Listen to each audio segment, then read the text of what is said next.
En tant que croyants, devrait-on prier pour les dirigeants de nos pays? Est-ce que ça sert à quelque chose, surtout dans le cas de dictateurs? C'est la question intéressante que nous pose un de nos auditeurs. On va essayer d'y répondre dans le cadre de cette émission.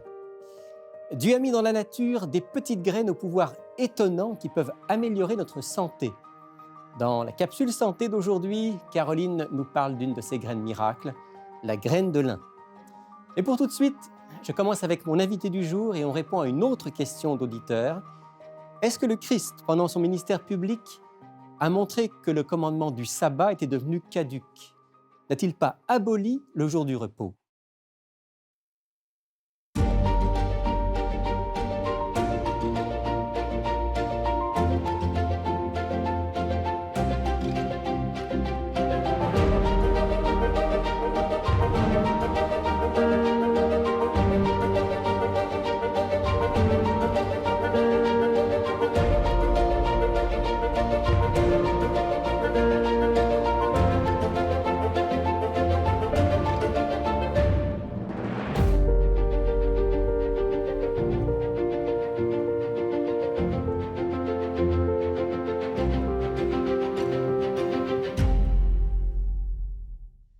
Bonjour à tous et bienvenue dans Il est écrit. Un plaisir de vous retrouver. J'ai aussi avec moi aujourd'hui quelqu'un que j'ai beaucoup de plaisir à retrouver dans l'émission. Ça faisait longtemps qu'on ne s'était pas rencontrés. C'est mon ami le pasteur Paul Scalier. Bonjour Paul. Bonjour, bonjour.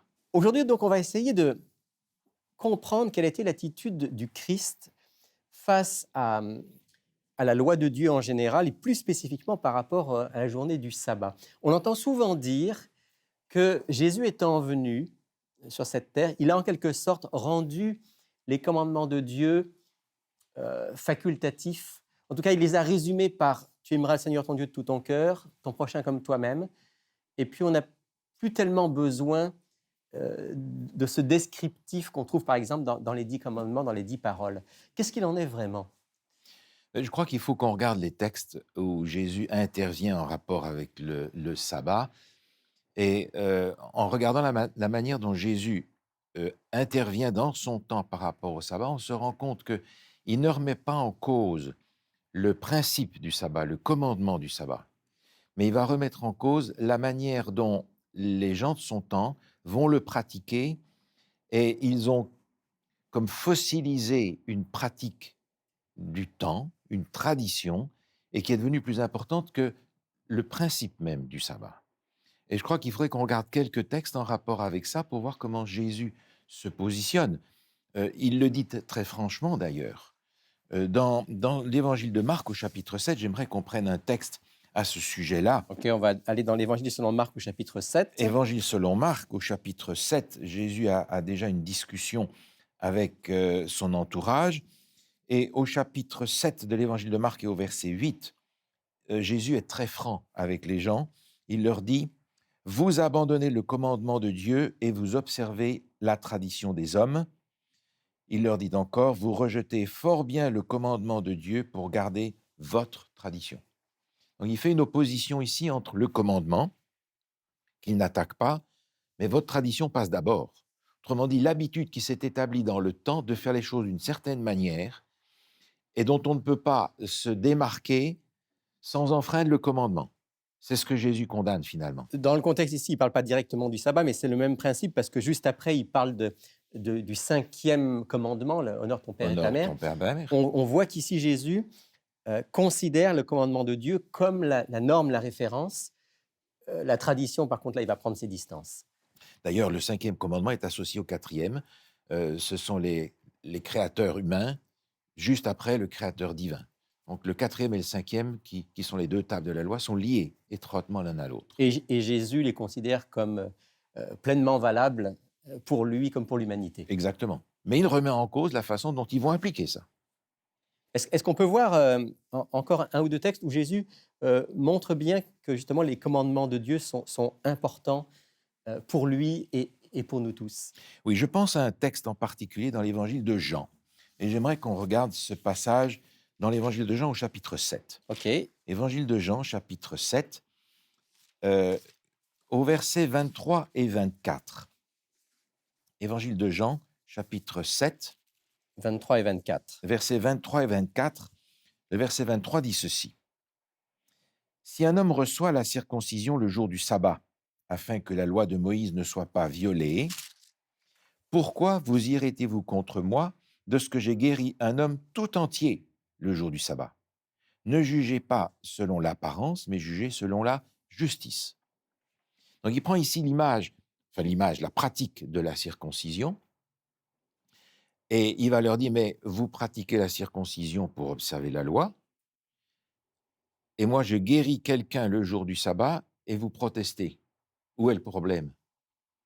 Et il va mettre en opposition ces deux choses, et on va retrouver dans le Nouveau Testament une distinction avec ça. L'apôtre Paul va reprendre ces éléments-là. On peut lire ça? Alors on peut lire ce texte, c'est dans la première épître aux Corinthiens, au chapitre 7.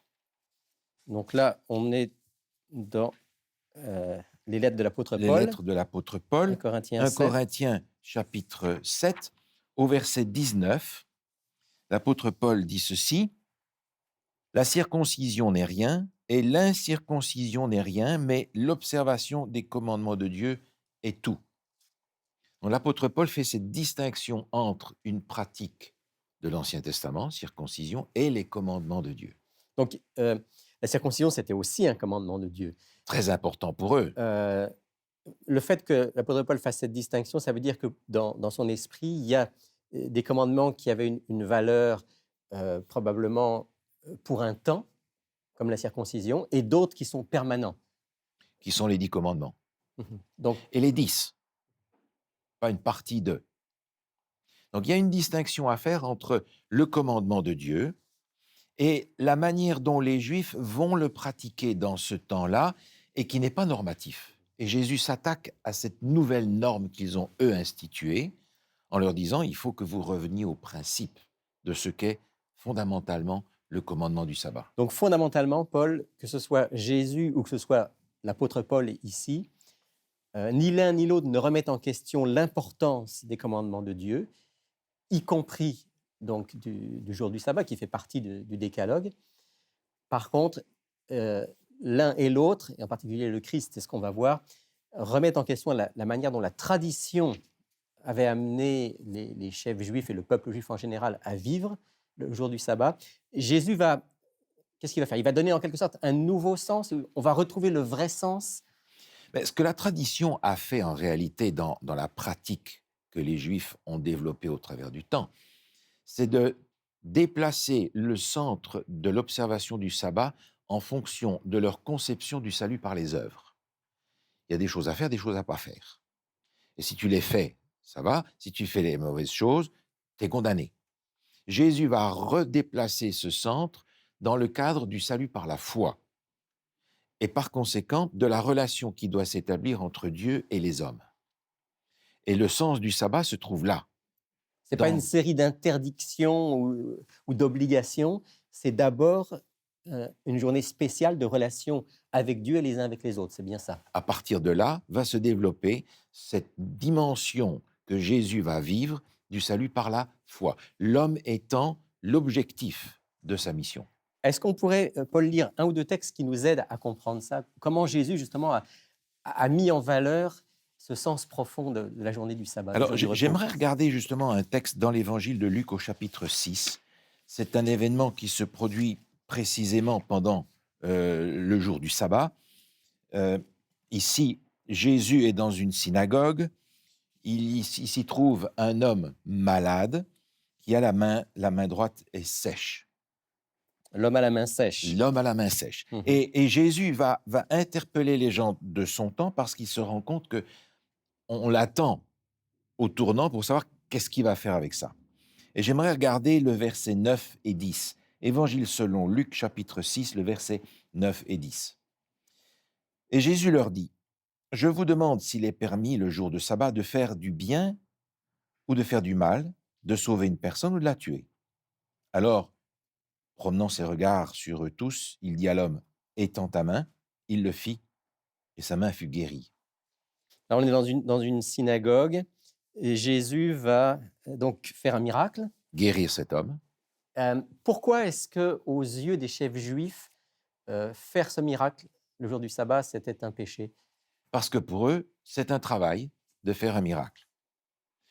Jésus, lui, va se déconnecter de cette conception-là et dire, est-ce qu'on peut faire du bien ou pas?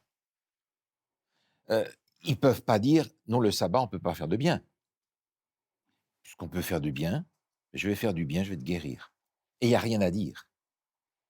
Donc Jésus va sortir de ce contexte, de la liste des choses à faire et à ne pas faire, pour se focaliser sur la personne. Et dans ce sens-là, Jésus sort de la tradition, mais pas du commandement. Et il révèle donc le sens profond du jour du sabbat, qui est un jour originellement qui avait été prévu par Dieu comme un jour spécial de communion entre le Créateur et ses créatures, qui en plus de ça, avec la venue du mal et du péché sur cette terre, est devenu une nécessité. Le repos est devenu d'autant plus nécessaire pour nous tous aujourd'hui. Hein, il faut qu'on sache s'arrêter. Et puis un jour alors de libération en quelque sorte. Parce que pour cet homme qui avait la main sèche, et c'était une journée extraordinaire, cette journée de sabbat. Le sabbat, c'est un jour de délivrance. Il est symbole de la délivrance du péché dans la relation avec Dieu. Jésus a dit, si vous m'aimez, gardez mes commandements. Par conséquent, la notion d'amour et d'observation des commandements, ce sont deux notions qui sont inséparables. Et Jésus, qui a parfaitement rempli ce rôle de l'amour divin, a aussi rempli parfaitement l'observation des commandements dans le sens où Dieu les a conçus. Et, et Jésus, à travers cela, montre aussi qu'il est celui qui vraiment révèle le sens du sabbat. Il est en quelque sorte le centre lui-même La du sabbat, norme, la norme. il en est aussi le créateur, parce que le sabbat, évidemment, on ne peut pas faire référence au sabbat sans remonter à la création. Oui, d'ailleurs, la première mention du jour, du septième jour, c'est C'est dans dans le la récit de la création. Genèse. Donc si Jésus est lui-même le créateur du sabbat, il va par conséquent en être aussi le gestionnaire, celui qui va en délimiter le contour, le sens. On peut regarder ce texte aussi dans l'évangile de Marc, Oui, un texte que l'on connaît bien, volontiers. dans l'évangile de Marc au chapitre 2. Marc chapitre 2. Marc chapitre 2, c'est aussi un événement qui se passe pendant le jour du sabbat, où les disciples passent dans un champ, ils vont froisser du blé dans leurs mains Mhm. pour manger quelques grains, comme on a tous fait quand on se promène. Et les Juifs vont dire, ah non, ça ne marche pas parce qu'ils ont moissonné. On ne peut pas moissonner le jour du sabbat. Allez, c'est ça. Dans la conception des pharisiens à l'époque, le fait simplement de se promener dans un champ, de ramasser quelques épis, de les froisser et de les mettre à la bouche, on avait transgressé 2 ou 3 fois le sabbat. Ah oui, parce qu'on a moissonné. Ouais. On ne va pas moissonner le jour du sabbat. Et Jésus va réagir à cette situation en prenant des éléments de l'Ancien Testament, en parlant de David, par exemple, qui a mangé les pains de proposition qui n'étaient réservés aux sacrificateurs. Il va faire référence au travail des sacrificateurs qui enfreignent le sabbat dans leur service chaque semaine. Et il va finir par dire au verset 27, puis il leur dit, le sabbat a été fait pour l'homme et non l'homme pour le sabbat, de sorte que le Fils de l'homme est maître même du sabbat. Paul, si on peut un tout petit peu décortiquer ces 2 versets, parce qu'il y a beaucoup dans ces 2 versets, Jésus dit d'abord, le sabbat a été fait pour l'homme et non l'homme pour le sabbat. Qu'est-ce qu'il veut dire exactement? Alors, je retrouve dans cette formule ce que je mentionnais tout à l'heure, c'est que Jésus sort l'observation du sabbat du contexte salut par les œuvres. Mhm. Le sabbat, eh bien, il va falloir l'observer en faisant ça, ça, ça, ça, ça, ça, ça, ça, ça. Et en ne faisant pas. Et pas ça, pas ça, pas ça, pas ça. Mhm. Et il va le remettre dans l'autre sens. Le sabbat, en réalité, est au service de l'homme. C'est l'homme qui est au centre. C'est pour le bien de l'être humain qu'il a été D'ailleurs, quand on parle de la institué. création, le sabbat vient immédiatement après la création de l'homme Mhm.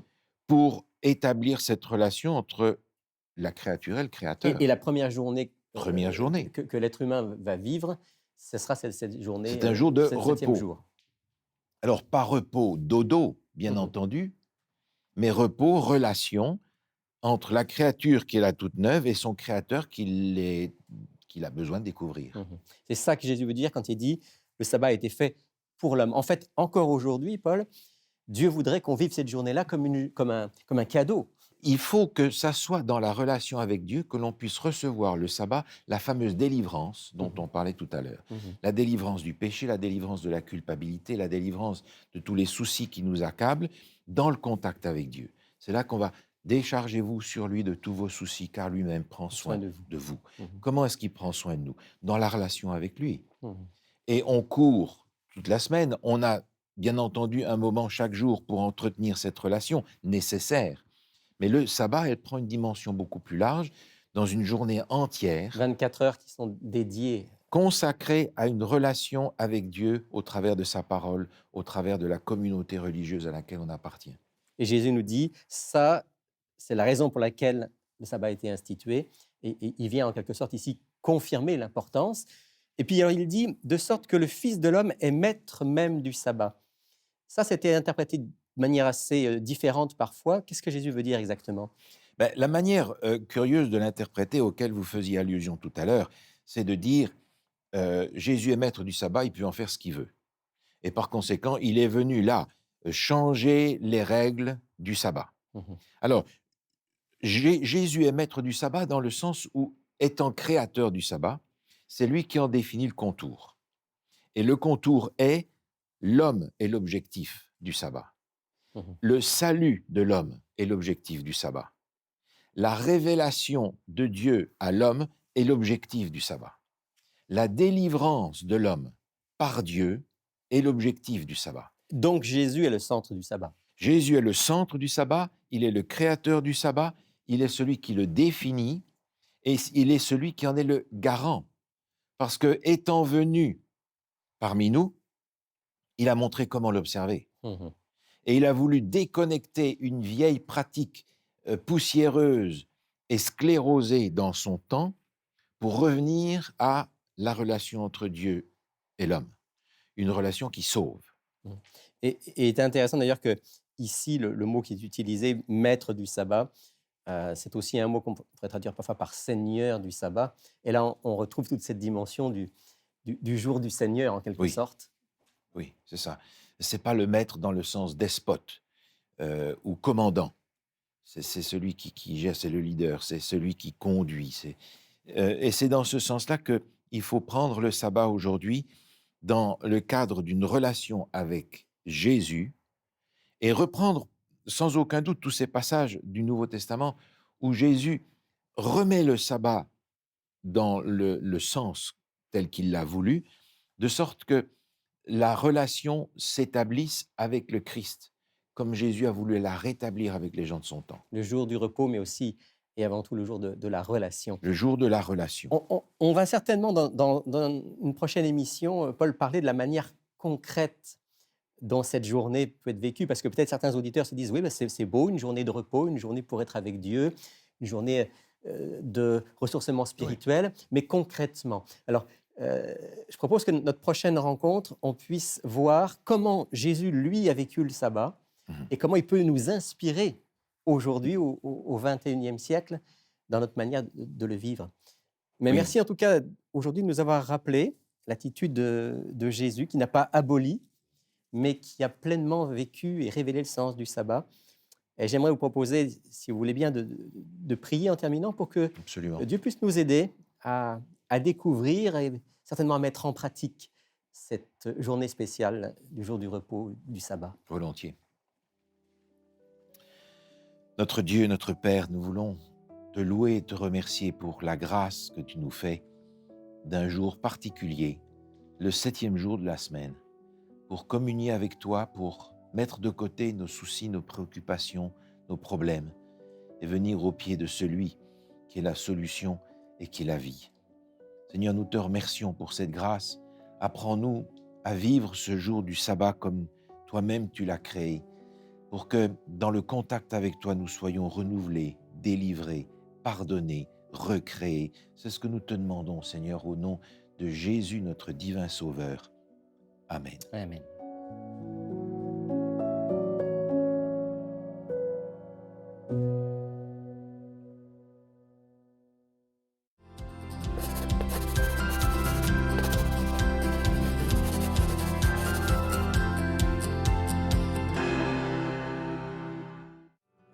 Que Que chacun donne comme il l'a résolu en son cœur, sans tristesse ni contrainte, car Dieu aime celui qui donne avec joie.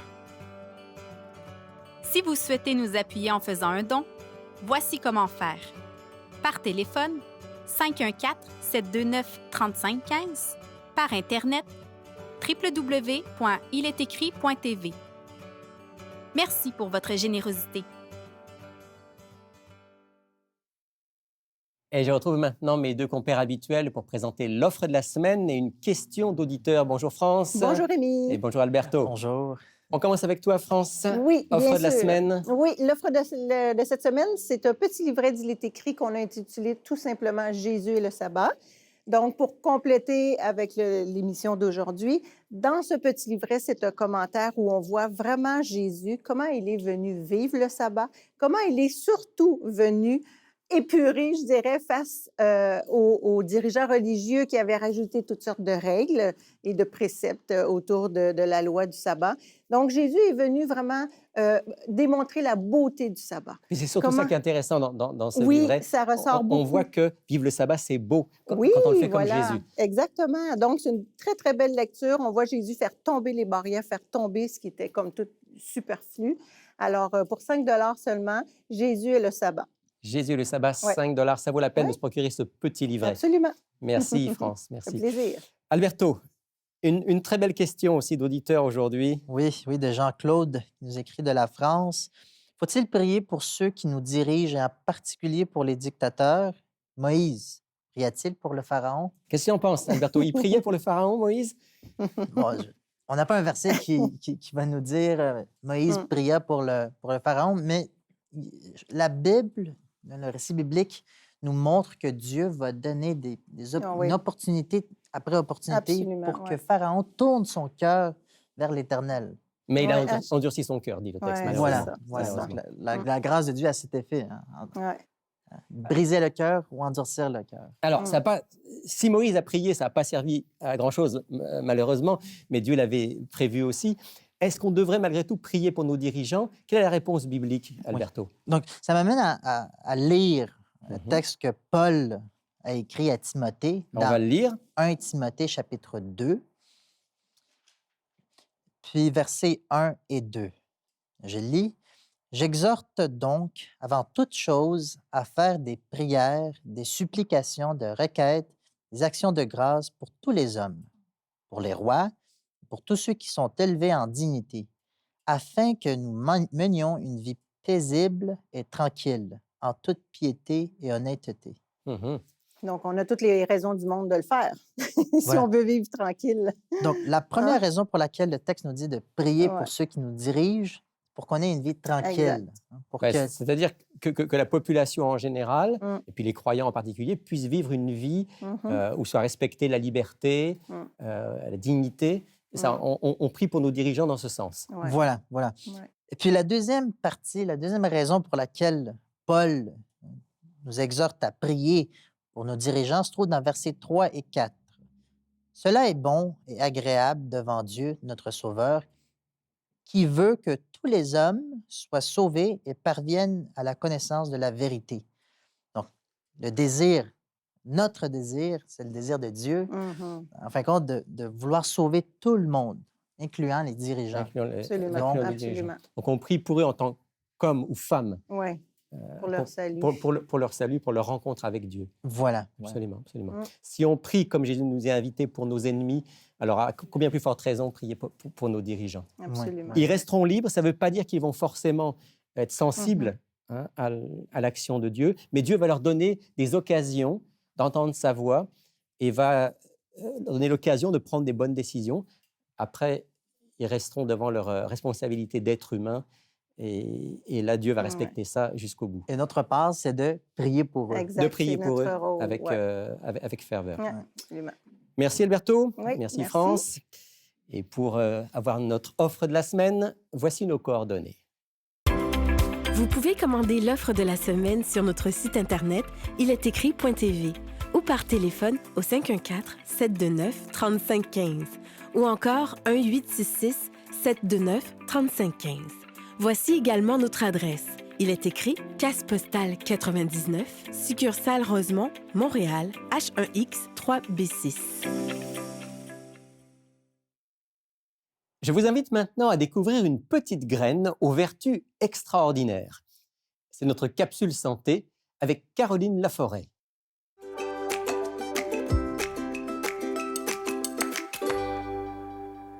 Connaissez-vous les graines de lin? C'est toutes petites graines, mais tellement riches qui ont de nombreuses propriétés. Elles sont riches en fibres, donc excellentes pour combattre la constipation, riches en oméga 3, un élément essentiel pour le bon fonctionnement du lobe frontal. Elles peuvent aussi aider à abaisser le taux de cholestérol sanguin, peuvent aider à combattre certains problèmes de gastrite. Elles vont diminuer aussi le mucus dans les voies respiratoires. Les graines de lin, ça se trouve dans toutes les épiceries. C'est relativement abordable et très facile à utiliser. Vous avez des petites graines soit brunes ou dorées. Les propriétés sont à peu près les mêmes. Par contre, les graines dorées ont 50% moins de fibres. Si vous avez un petit peu plus de difficulté avec le goût, elles sont moins goûteuses, donc le goût est plus doux. Pour vous habituer, ça peut être une bonne idée. En fait, les graines de lin, on peut les consommer entières. Par contre, c'est toujours préférable de les tremper et qu'elles ramollissent. Et en même temps, ça peut être un petit peu plus irritant et moins bien assimilé. Le meilleur moyen de les consommer, c'est vraiment de les faire moudre, de les moudre en fait, de les prendre moulus. Vous pouvez utiliser un moulin à café ou un mélangeur et faire une genre de petite farine. Ça va être très, très bien, très facile à conserver. Conservez-les au réfrigérateur ou au congélateur et essayez de moudre seulement la quantité que vous avez besoin pour une semaine. Comme ça va mieux se conserver. Vous êtes mieux de l'acheter en graines et de la moudre vous-même plutôt que de l'acheter déjà moulu. Une portion, ça peut aller jusqu'à 3 cuillères à table par jour. Commencez doucement parce qu'il y a certaines personnes qui ont un intestin qui réagit plus fortement. Donc, commencez doucement, mais vous pouvez aller, comme je vous dis, jusqu'à 3 cuillères à table par jour. L'avantage, ça peut être introduit dans les pains, les crêpes, les recettes de gâteaux, de muffins. Vous pouvez même remplacer un œuf par de la graine de lin. Vous prenez 1 cuillère à table de graine de lin moulue et vous la mettez dans 4 cuillères à table d'eau que vous ajoutez à votre recette. L'avantage aussi, c'est qu'il n'y a aucun cholestérol dans la graine de lin. Donc voilà, bonne chance, nourrissez votre cerveau et vos intestins avec de la graine de lin. Bonne journée!